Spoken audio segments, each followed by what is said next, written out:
Welcome back once again in my YouTube channel. आज के इस वीडियो में हम पढ़ेंगे क्लास 11 का बिजनेस स्टडी का chapter number 1 nature and purpose of business का पार्ट 3। तो हमने पार्ट 1 और पार्ट 2 में बाकी और सारे कॉन्सेप्ट हमने कवर कर लिए हैं।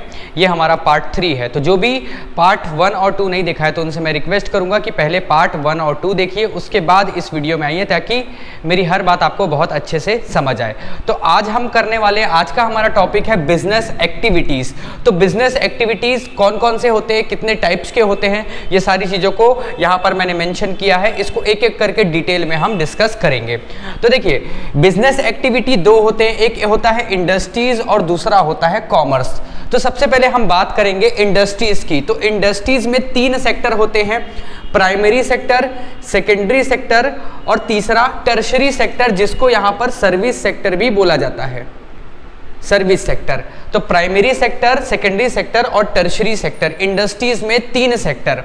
अब बात करें प्राइमरी सेक्टर की, तो प्राइमरी सेक्टर में क्या होता है, नेचुरल रिसोर्सेज को निकाला जाता है। जैसे कि फॉर एग्जांपल बात करूं मैं, जैसे कि माइनिंग, अगर जमीन से अगर ऑयल निकाला जा रहा है तो वो आएगा प्राइमरी सेक्टर में, या फिर एग्रीकल्चर करके शुगर केन प्रोड्यूस किया जा रहा है, ठीक है, शुगर केन का प्रोडक्शन किया जा रहा है, गन्ने की खेती की जा रही है, तो वो किस में आएगा, प्राइमरी सेक्टर में आएगा। उसके बाद बात करें सेकेंडरी सेक्टर की, तो सेकेंडरी सेक्टर में क्या होता है, जैसे कि खेत से गन्ना निकला, अब वो गन्ना निकलने के बाद कहाँ चले जाएगा, फैक्ट्री, और फैक्ट्री में वो प्रोसेस होके, मशीन में प्रोसेस होकर वो क्या बनेगा, शुगर केन बन जाए, शुगर बन जाएगा या फिर गुड़ बन जाएगा, तो शक्कर या फिर गुड़ उसको बना दिया जाएगा। तो सेकेंडरी सेक्टर बोलते हैं जिसको रॉ मटेरियल को कन्वर्ट करता है फिनिश गुड्स में, वो सेकेंडरी सेक्टर में आता है। उसके बाद टर्शरी सेक्टर या फिर सर्विस सेक्टर उसको बोलते हैं जो कि सपोर्टिव सर्विस, सपोर्टिव सेक्टर होता है, जैसे कि ट्रांसपोर्ट। ये जो प्राइमरी सेक्टर से सेकेंडरी सेक्टर, मतलब कि जो गन्ने की खेती हुई, बहुत सारा जो गन्ना रहेगा वो किस में जाएगा, फैक्ट्रियों में, तो ट्रक में उसको लोड करके ले जाया जाएगा। अब वो गन्ने से शक्कर और गुड़ जो बनेगा वो रिटेल शॉप में या होलसेल शॉप में कहाँ कैसे जाएगा, शहरों तक के कहाँ कैसे जाएगा, तो ट्रांसपोर्ट में जाएगा। तो ऐसे सारे जो सेक्टर जो कि इन दोनों प्राइमरी और सेकेंडरी को सपोर्ट करते हैं, उन सारी चीजों को हम सर्विस सेक्टर में गिना जाता है और उसे हम सपोर्ट सर्विस बोला जाता है, ठीक है।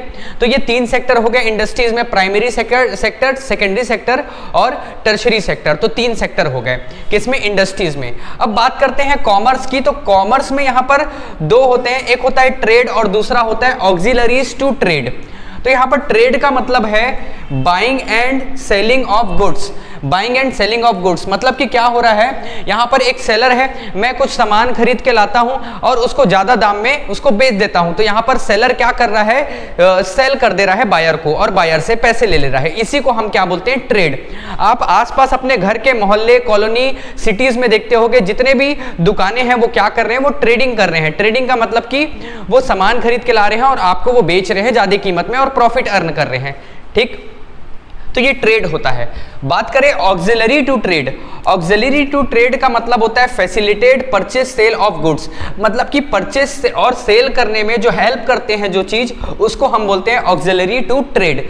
एग्जांपल जैसे कि ट्रांसपोर्ट फैसिलिटी, अगर मान के चलिए कोई, अगर मैं सामान दिल्ली में ऑर्डर किया हूं तो वो कैसे आएगा, दिल्ली थोड़ी जाऊंगा मैं दौड़ते हुए लेके आने के लिए, दिल्ली से वो सामान ट्रांसपोर्ट के थ्रू मेरे पास आएगा। तो ये क्या कर रहा है, ट्रेड को जो फैसिलिटेट करता है उसको बोलते हैं ऑक्सिलरी टू ट्रेड। जैसे कि बैंकिंग सिस्टम, आजकल क्या हो रहा है, मैं अगर कोई सामान खरीद रहा हूं और ऑनलाइन पेमेंट कर दे रहा हूं, ये सुविधा हो जा रहा है मेरे लिए, तो ये क्या कर रहा है, ये ट्रेड को हेल्प कर रहा है, ये ट्रेड को बढ़ावा दे रहा है बैंकिंग सिस्टम। तो इसको बोलते हैं ऑक्सिलरी टू ट्रेड, जो कि ट्रेड को हेल्प करता है, प्रमोट करता है ताकि अच्छे से ट्रेड हो सके। तो फिर से मैं आपको बता रहा हूं, बिजनेस एक्टिविटी में 2 आएंगे, पहला होगा इंडस्ट्रीज और दूसरा होगा आपका कॉमर्स। बात करें इंडस्ट्रीज में तो 3 सेक्टर, प्राइमरी, सेकेंडरी और टर्शरी। उसके बाद बात करें कॉमर्स में, तो कॉमर्स में एक आएगा ट्रेड आएगा और दूसरा आएगा ऑक्सिलरी टू ट्रेड। तो जो ट्रेड को हेल्प करता है उसको ऑक्सिलरी टू ट्रेड बोलते हैं। यहां तक कि आप अच्छे से समझ गए होंगे। अब हम थोड़ा सा फर्दर और डिटेल में जाते हैं। बात करें प्राइमरी सेक्टर की, तो प्राइमरी सेक्टर में मैं आपको बताया हूं कि नेचुरल रिसोर्सेज का इस्तेमाल करके हम कोई भी गुड्स प्रोड्यूस करते हैं, तो वो हमारा क्या कहलाता है, प्राइमरी सेक्टर के अंदर आता है। तो यहां पर एक होता है एक्सट्रैक्टिव और दूसरा होता है जेनेटिक। तो एक्सट्रैक्टिव उसको बोलते हैं drawn out product from natural resource. तो ऐसी चीजें हम निकाल रहे हैं जो कि नेचुरल रिसोर्सेज से हमको निकाल रहे हैं। जैसे कि माइनिंग हो गया। माइनिंग आप समझते होंगे, जमीन के अंदर क्रूड ऑयल रहता है, क्रूड ऑयल को निकाला जाता है, तो वो क्या कहलाएगा? माइनिंग कहलाएगा। उसके बाद आता है फिशिंग। तो यार आप फिशिंग में ये सोच रहे होगे तो पानी में मछली डाल दिया और वो बड़ा हो गया, 3 का 4, 4 का 8, 8 का 16 हो गया। तो नहीं, फिशिंग जो होता है वो एक्सट्रैक्टिव में आता है, ठीक है। तो माइनिंग हो गया, फिशिंग हो गया, और बात करें फार्मिंग हो गया, तो ये सारी चीजें किस में आती है? एक्सट्रैक्टिव में। फार्मिंग भी हम करते हैं, जमीन में कुछ बीज बोते हैं, उसके बाद वहां से धान की खेती होती है, गेहूं की खेती होती है, तो ये क्या कहलाता है? एक्सट्रैक्टिव होता है। नेचुरल रिसोर्सेज का इस्तेमाल करके हम ये सारी चीजों को निकाल पाते हैं। Breeding plant and animal. तो ब्रीडिंग प्लांट एंड एनिमल का मतलब ये होता है कि जैसे कि पोल्ट्री फार्म हम खोल दिए, पोल्ट्री फार्म में क्या होगा? 2 मुर्गी रखे, 2 का 4, 4 का 8, 8 का 16, ऐसे बहुत सारे हम उसको क्या कर लिए? n नंबर्स ऑफ उसको फार्मिंग कर रहे हैं और उसको सेल कर रहे हैं। वैसे ही हो गया कैटल ब्रीडिंग, मतलब कि बकरी पालन। बकरी को हम क्या कर रहे हैं? उसका बकरी पालन कर रहे हैं, उसी को क्या बोला जाता है? Cattle breeding. उसके बाद आता है प्लांटेशन। तो ये सारी चीजें किस में आती है? जेनेटिक में आती है। तो फिर आपको मैं बता रहा हूं प्राइमरी सेक्टर। तो प्राइमरी सेक्टर के अंदर फिर 2 सब पार्ट में डिवाइड था, पहला एक्सट्रैक्टिव और दूसरा जेनेटिक।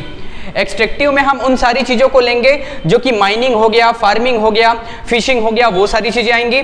और बात करें जेनेटिक में तो breeding of plant and animal, तो ब्रीडिंग करके उसको बढ़ाना, वही कहलाता है जेनेटिक। उसके बाद आते हैं सेकेंडरी सेक्टर में। तो आपको मैं बताया सेकेंडरी सेक्टर में क्या होता है, तो आपको प्राइमरी सेक्टर के जो सामान होते हैं वो कहाँ जाते हैं? सेकेंडरी सेक्टर में जाते हैं। और जैसे कि आपको मैं बताया था, ये फैक्ट्री में जाएगा और रॉ मटेरियल कन्वर्ट होगा फिनिश गुड्स में। तो देखो यहां पर क्या हो रहा है, जो सेकेंडरी सेक्टर है वो फर्दर 2 पार्ट में डिवाइड किया गया है। पहला है मैन्युफैक्चरिंग और दूसरा है कंस्ट्रक्शन। तो मैन्युफैक्चरिंग की मतलब होता है कि कोई चीज को, रॉ मटेरियल को कन्वर्ट करना फिनिश गुड्स में। रॉ मटेरियल मतलब कि अरे भाई जैसे कि मान के चलो घर पे चाय बनाना है तो रॉ मटेरियल क्या लगेगा? पानी लगेगा, दूध लगेगा, चाय पत्ती लगेगा, शक्कर लगेगा, है ना, ये सारी चीजें लगेगी, अदरक लगेगी। उसके बाद आप उसको गरम गरम करके जो भी आप बनाएंगे वो क्या निकलेगा? आउटपुट क्या निकलेगा? वो आपका चाय निकलेगा। और इनपुट की बात करें तो इनपुट में आपका वो पानी, दूध, चाय, शक्कर, ये सारी चीजें लग गई। तो मतलब वो रॉ मटेरियल था, उसको आप यूज करके आप क्या बनाए? चाय बनाए। उसी प्रकार मेरे भाई मैन्युफैक्चरिंग में क्या होता है, कुछ कुछ चीजों को इस्तेमाल करके, रॉ मटेरियल को इस्तेमाल करके, जैसे कि गन्ना क्या है? एक रॉ मटेरियल है, उसको इस्तेमाल करके उसका शक्कर बनाया जा रहा है, उसी को इस्तेमाल करके उसका कुछ प्रोसेस करके गुड़ बनाया जा रहा है, तो वो कहलाता है मैन्युफैक्चरिंग। तो देखिए मैन्युफैक्चरिंग में भी अलग अलग होता है। तो मैन्युफैक्चरिंग इन्वॉल्विंग प्रोसेस, तो यहां पर 4 एक्टिविटीज होती है मैन्युफैक्चरिंग में। पहला होता है एनालिटिकल एक्टिविटीज। तो एनालिटिकल एक्टिविटीज में क्या होता है? Oil refinery. ऑयल रिफाइनरी का मतलब देखो यहां पर प्राइमरी सेक्टर से क्या हुआ, नीचे जमीन से ऑयल निकाला गया जिसको हम बोलते हैं क्रूड ऑयल। अब क्रूड ऑयल डायरेक्ट थोड़ी गाड़ी में डालेंगे और हम लोग घूमते रहेंगे, क्या होता है उसको रिफाइन करना पड़ता है। क्रूड ऑयल को जब रिफाइन किया जाता है तो उससे डीजल बनता है, डीजल को और रिफाइन किया जाता है तो पेट्रोल बनता है, और उसको और रिफाइन किया जाता है तो व्हाइट पेट्रोल बनता है जो कि हवाई जहाज में डलता है। ठीक है, तो एनालिटिकल एक्टिविटीज किसको बोलेंगे? जहां पर ऑयल की रिफाइनरी हो रही है, मतलब कि एक बड़ा सा ऐसा कोई चीज है, उसको छोटा सा कुछ रिफाइन किया जा रहा है, उसमें से कुछ चीज को निकाला जा रहा है, उसको बोलते हैं एनालिटिकल एक्टिविटीज। उसके बाद सेकेंड आपका आता है सिंथेटिक एक्टिविटीज। सिंथेटिक एक्टिविटीज का मतलब कि एग्जांपल लेते हैं जैसे कि सीमेंट बनाना। तो सीमेंट बेटा ऐसा नहीं है कि सीमेंट किसी एक रॉ मटेरियल से बन जाता है, उसमें बहुत सारा छोटे छोटे चीज, हमको छोटे छोटे कुछ कुछ चीज आपको मिलाने पड़ेंगे, उसके बाद जाकर सीमेंट बनता है। तो बात करें सीमेंट की, तो सीमेंट का मेन जो रॉ मटेरियल होता है वो लाइमस्टोन होता है, चूना पत्थर, वो मिलाया जाता है, प्लस जिप्सम मिलाया जाता है, और भी बहुत सारी चीजें उसमें मिलाया जाता है, तब जाकर उसको मिक्स करके सीमेंट बनाया जाता है। ठीक है, तो ये कहलाता है सिंथेटिक एक्टिविटीज, मतलब बहुत सारे रॉ मटेरियल इसमें मिलाए जाते हैं। उसके बाद तीसरा आता है प्रोसेस एक्टिविटीज। प्रोसेस एक्टिविटी का मतलब कि कुछ चीज हम मशीन में डाल दिए और फिर वो मशीन प्रोडक्शन करके हमको देता है, उसको हम बोलते हैं प्रोसेस एक्टिविटीज। जैसे कि चेयर बना रहे हैं तो प्लास्टिक के छोटे छोटे ऐसे दाने आते हैं, उसको हम मशीन में डाल देते हैं और सांचा डाल देते हैं, तो सांचा जिस आकार का होता है उसी आकार का वो जो प्लास्टिक है वो बनकर निकलता है। जैसे चेयर हो गया, टेबल हो गया। या फिर हम बात करें पेपर बनाने के लिए हमको वुड की जरूरत होती है, लकड़ी की। तो लकड़ी को हम छिल के एक प्रोसेस किए, उसके बाद वो लकड़ी से क्या बन रहा है, पेपर बन रहा है। तो ये क्या कहलाता है, प्रोसेसिंग एक्टिविटीज कहलाता है। उसके बाद लास्ट आता है असेंबलिंग एक्टिविटीज। असेंबलिंग एक्टिविटीज नाम से ही समझ आ रहा है, असेंबल किया जाता है। जैसे कि टीवी हो गया, फ्रिज हो गया और मोबाइल हो गया, ये सब क्या होता है, असेंबल होता है। आप देखे होंगे यहाँ पर रॉ मटेरियल के मतलब छोटे छोटे पार्ट्स यहाँ लाए जाते हैं और उसको सबको जोड़कर डिस्प्ले अलग, आपका कीपैड अलग है ना, इस तरीके से कैमरा अलग, सब चीज को अलग अलग लाया जाता है। उसके बाद असेंबल किया जाता है, उसको फिर मोबाइल बनाया जाता है। वैसी बात करें, आप लोग देखे होंगे जैसे कंप्यूटर, आपको अगर कंप्यूटर घर में अगर आपको कंप्यूटर चाहिए तो आप क्या करोगे, मार्केट जाओगे तो मार्केट में पूछा जाता है आपसे कि क्या क्या कॉन्फ़िगरेशन आपको चाहिए। उस आधार पर आप कंप्यूटर असेंबल करवा सकते हैं। जैसे कि आपको चाहिए 1 TB चाहिए तो 1 TB हार्ड डिस्क लग जाएगा, 2 TB चाहिए तो 2 TB लग जाएगा। इस तरीके से आप अपने हिसाब से असेंबल करवाते हैं। तो वैसे ही अगर टीवी, मोबाइल, ये सब क्या होता है, असेंबल होता है, उसको हम बोलते हैं असेंबलिंग एक्टिविटीज। तो यहाँ पर मैन्युफैक्चरिंग में 4 एक्टिविटीज होते हैं। उसके बाद सेकेंडरी सेक्टर में ही सब पार्ट कंस्ट्रक्शन। कंस्ट्रक्शन का मतलब कि क्या होता है यार, कुछ बिल्डिंग बनाना, कैनाल बनाना, ब्रिज बनाना, ओवरब्रिज, रोड बनाना। तो ये सब किस में आता है, ये आपका सेकेंडरी सेक्टर में आता है, कंस्ट्रक्शन में। तो क्लियर है। तो यहां पर सेकेंडरी सेक्टर फर्दर 2 पार्ट में डिवाइड था। पहला आपका मैन्युफैक्चरिंग और दूसरा कंस्ट्रक्शन। उसके बाद हम लास्ट ये कॉमर्स में आते हैं। टर्शरी में तो कुछ नहीं है, टर्शरी में मतलब कि सपोर्ट सिस्टम है जो कि सपोर्ट प्रोवाइड करता है किसको, प्राइमरी और सेकेंडरी को। ठीक, अब आते हैं कॉमर्स में। तो कॉमर्स में आता है ट्रेड। ट्रेड का मतलब कि बाइंग और सेलिंग ऑफ गुड्स, मतलब कि यहाँ पर एक सेलर होगा और बायर होगा, और सेलर सामान बेच रहा है और उसके बदले बायर पैसे दे रहा है। यही क्या होता है, ट्रेड कहलाता है। और ऑक्सिलरी टू ट्रेड का मतलब मैं आपको बताया था कि जो ट्रेड को हेल्प कर रहा है, या ये सारी चीजों को जो हेल्प करता है, ये सबको रन करने में, चलाने में जो हेल्प करता है, वो सारी चीजें ऑक्सिलरी कहलाती है। तो यहां पर ऑक्सिलरी का एग्जांपल दिया हुआ है, जैसे कि बैंकिंग एंड फाइनेंस। तो अगर आपको जैसे कि ट्रेड करना है, आपको कोई सामान खरीदना है, ट्रेड करना है मतलब व्यापार करना है, आपके पास पैसे नहीं है तो आप क्या करेंगे, बैंक से लोन लेंगे। तो लोन आपको बैंक क्या कर रहा है, आपको लोन की फैसिलिटी प्रोवाइड कर रहा है। ठीक है, बैंकिंग एंड फाइनेंसिंग आपको ओवरड्राफ्ट की फैसिलिटी दे रहा है, आपको करेंट अकाउंट खोलने की फैसिलिटी दे रहा है। तो ये सारी फैसिलिटी बैंकिंग देता है। उसके बाद बात करें नेक्स्ट, ट्रांसपोर्ट एंड कम्युनिकेशन। तो भाई मेरे को ये बताओ, मैं ट्रेड कर रहा हूं, ठीक है, ट्रेड कर रहा हूं और मेरे को सामान की जरूरत है और दिल्ली से मैं सामान मंगा रहा हूं। तो दिल्ली से कैसे आएगा, तो ट्रक में आएगा। और ट्रक क्या है, हमारा ऑक्सिलरी टू ट्रेड है, मतलब कि एक फैसिलिटी है। ट्रक से हमारा सामान हमारे गोडाउन तक के या हमारे ऑफिस तक के आएगा। तो ये ट्रांसपोर्ट फैसिलिटी है। और ट्रांसपोर्ट आपका एक रेलवेज होता है, वाटरवेज होता है, रोडवेज होता है। तो इस माध्यम से वो हमारे पास सामान आता है, गुड्स आता है। यहाँ पर भी देखोगे प्राइमरी सेक्टर में बना, प्राइमरी सेक्टर में मतलब खेतों में गन्ना उगाया गया। अब उसके बाद उसको फैक्ट्री तक के कैसे ले जाया जाएगा, तो फैक्ट्री तक के ट्रकों में ले जाया जाएगा। तो यहाँ पर क्या है, ट्रांसपोर्ट फैसिलिटी। अब बात करें सेकेंडरी सेक्टर से टर्शरी सेक्टर, मतलब कि मतलब सेकेंडरी सेक्टर के बाद दुकानों में अगर पहुंचाना है तो कैसे पहुंचाया जाएगा, उस शक्कर को ट्रकों में पहुंचाया जाएगा। ठीक है, तो ये आपका ट्रांसपोर्ट होता है। उसके बाद बात करते हैं कम्युनिकेशन का। तो कम्युनिकेशन बहुत इंपॉर्टेंट है। जैसे कि मेरी एक शॉप है जिसमें मेरे पास जो रॉ मटेरियल है वो खत्म हो गया है और मैं दिल्ली फ़ोन लगाकर बोल रहा हूँ कि भैया मेरे को रॉ मटेरियल चाहिए, आप मेरे को 2-3 दिन में भिजवा दो। और वो क्या करेगा, वो 2-3 दिन में रॉ मटेरियल मेरे को भिजवा देगा। अब मेरे को ये बताइए, अगर मेरे पास फ़ोन नहीं होता तो क्या मेरे को 2-3 दिन के अंदर वो रॉ मटेरियल मिल पाता, क्या नहीं मिल पाता। तो ट्रेड को जो फैसिलिटेट करता है, सुविधा प्रदान करता है, उसमें से एक है कम्युनिकेशन। उसके बाद आता है इंश्योरेंस। इंश्योरेंस का महत्व आप समझना। मैं दिल्ली से सामान मंगाया और वो सामान आते आते क्या हो गया, वो जल गया। अचानक टायर में आग लगा, टायर गर्म हो गया और जल गया और पूरा ट्रक जल गया, मेरा सामान भी जल गया। अब यहाँ पर ये नुकसान किसका होगा, तो यार मैं मंगाया हूं, मेरा नुकसान होगा क्योंकि मैं तो पैसा पे कर चुका हूं। तो इससे बचने के लिए क्या होता है, इंश्योरेंस फैसिलिटी मिलती है ताकि मैं अपने सामान का, अपने गुड्स का इंश्योरेंस करा लूं।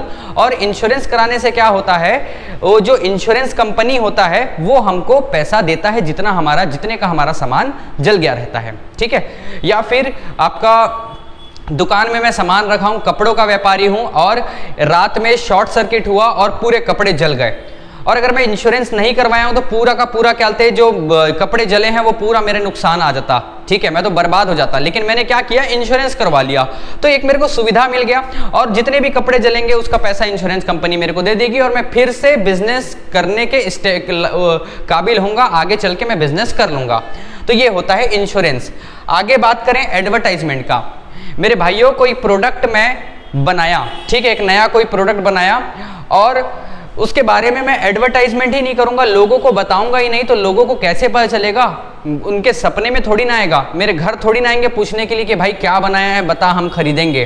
तो अगर मेरे को अपने प्रोडक्ट के बारे में, मैं जो प्रोडक्ट बनाया हूं लोगों को बताना होगा, तो मैं यहाँ पर क्या करूंगा, एडवर्टाइजमेंट करूंगा, पेपर में ऐड दूंगा, टीवी में ऐड दूंगा, रेडियो में एडवर्टाइजमेंट करवाऊंगा। तो ये सारी चीजें एडवर्टाइजमेंट है जो कि हमारे ट्रेड को बढ़ावा देती है।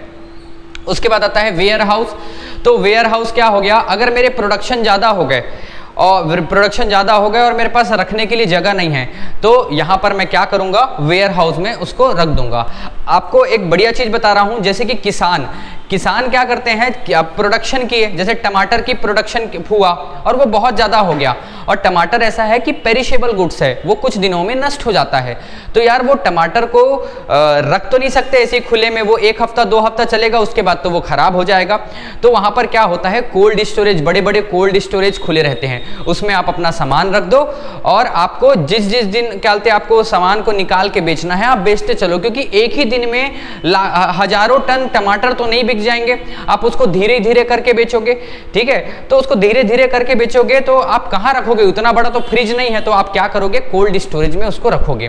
तो वेयर हाउस होता है, कोल्ड स्टोरेज होता है, तो ऐसे बहुत सारे जगह होते हैं जहां आप अपने गुड्स को रख सकते हैं लंबे समय तक। तो ये सारी चीजें क्या करती हैं, बिजनेस को हेल्प करती है, ट्रेड करने में हेल्प करती है। तो आपको स्क्रीनशॉट लेना है तो आप स्क्रीनशॉट ले लीजिए। तो यहाँ पर हमारा चैप्टर नंबर 1 कंप्लीट होता है, और आपको मेरा पढ़ाया कैसा लग रहा है बिल्कुल आप मेरे को कमेंट में बताइए। और अगर अभी तक के आपने चैनल को सब्सक्राइब नहीं किया है तो मैं आपसे रिक्वेस्ट करूंगा कि आप चैनल को सब्सक्राइब कर लीजिए, ताकि आपको इसी तरीके से वीडियो मिलते रहे। और वीडियो देखने के लिए बहुत बहुत थैंक यू।